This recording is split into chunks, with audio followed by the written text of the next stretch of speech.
बिना परमिट की चलाई जा रही थी वर्मा ट्रेवल्स की बस। माननीय न्यायालय ने दिया ब्याज समेत 1 करोड़ से अधिक राशि देने का आदेश। दिनांक 14 दिसंबर 2018 को रंजीत सिंह अपनी स्कॉर्पियो गाड़ी से इंदौर से भोपाल जा रहे थे। वहीं वर्मा ट्रेवल्स की बस जो इंदौर से भोपाल की ओर जा रही थी। वहीं वर्मा ट्रेवल्स की बस के चालक ने बस को लापरवाही पूर्वक चलाते हुए रंजीत सिंह के वाहन में पीछे से जोरदार टक्कर मार दी, जिससे रंजीत सिंह की मृत्यु हो गई थी। रंजीत सिंह महिला एवं बाल विकास झाबुआ में परियोजना अधिकारी के पद पर पदस्थ थे।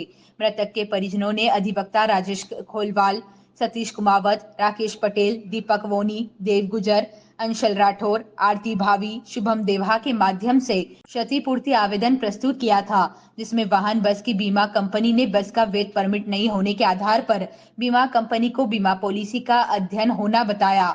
बीमा कंपनी द्वारा 1 करोड़ राशि से अधिक राशि भुगतान करने का आदेश दिया गया।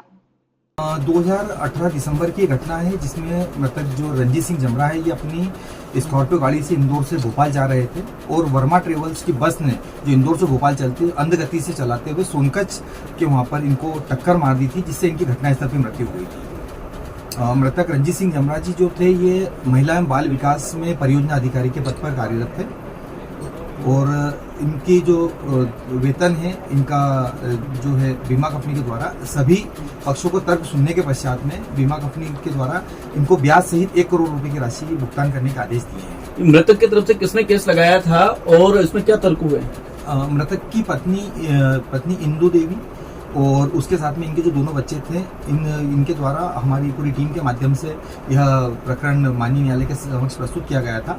इसमें जो प्रकरण में मुख्य बात ये थी कि जो बस जो थी घटना दिनांक को बिना परमिट के चलाई जा रही थी और इंदौर से भोपाल का रूट परमिट उस बस में नहीं था, किंतु ये जो क्लेम है कल्याणकारी प्रावधान है और परिजनों को हितों को संरक्षण करते हुए माननीय न्यायालय द्वारा पहले बीमा कंपनी को आदेश ये दिए कि पहले बीमा कंपनी परिजनों को संपूर्ण राशि जो 1 करोड़ रुपए से अधिक का क्लेम है वो भुगतान करेगी। तत्पश्चात बीमा कंपनी को यह अधिकार होगा कि वह वर्मा ट्रेवल से उक्त राशि वसूल कर सकेगी।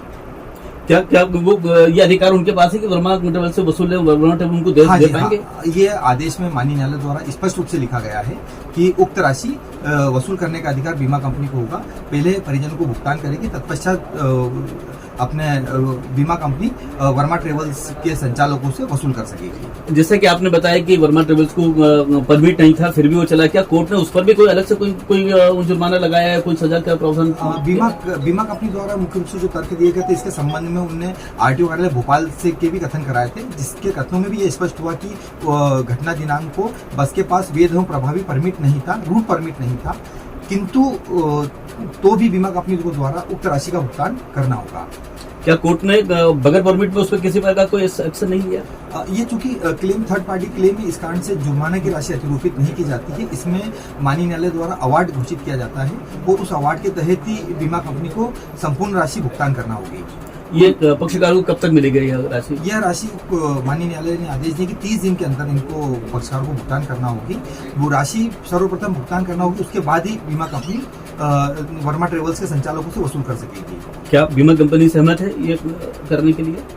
ये अभी तो जजमेंट हुआ है, अब बात की स्थिति तो अभी स्पष्ट नहीं है, किंतु जिस प्रकार से पे एंड रिकवर का आदेश दिया है उसके तहत बीमा कंपनी को राशि जमा ही करना होगी।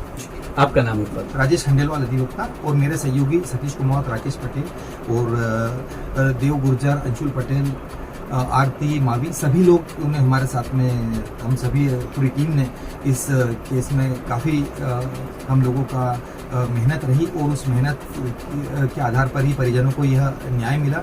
हमने हमारा पक्ष तथा मृतक के संपूर्ण दस्तावेजी साक्ष्य तथा साथ में इनकम के सभी साक्ष्य माननीय न्यायालय के समक्ष रखे, उस पर साक्ष्य अंकित कराई। तत्पश्चात माननीय न्यायालय द्वारा यह आदेश दिया गया। कितने गवाह हुए हैं इसमें? इसमें हम प्रार्थियों की तरफ से लगभग 4 से 5 गवाह हमने यहाँ पर कराए थे। तत्पश्चात बीमा कंपनी के द्वारा भी उनके आरटीओ कार्यालय, साथ में उनके बीमा कंपनी के अधिकारी के भी कथन कराए थे। इस प्रकार से संपूर्ण साक्ष्य अंकित की गई। बीमा कंपनी ने जब ये तर्क दिया कि बगैर परमिट के बस चले थे, मैंने ये नहीं देंगे, इस पर कोर्ट का क्या कहना है? कोर्ट ने यह प्रमाणित पाया था कि घटना दिनांक को बस जो है बिना परमिट के चलाई जा रही थी, किंतु थर्ड पार्टी क्लेम है और परिजनों के हितों को संरक्षण करते हुए माननीय न्यायालय द्वारा यह आदेश दिया है। ये बात तो प्रमाणित पाई कि बस में परमिट नहीं था घटना दिनांक को, किंतु परमिट नहीं होने के पश्चात भी उनको राशि का भुगतान करना पड़ेगा और उनको बीमा कंपनी को ये रेमेडी दी है कि वह बाद में भुगतान करने के पश्चात वर्मा ट्रेवल्स से वसूल कर सकेगी। आपका नाम है? राजेश खंडेलवाल अधिवक्ता। Thank you sir.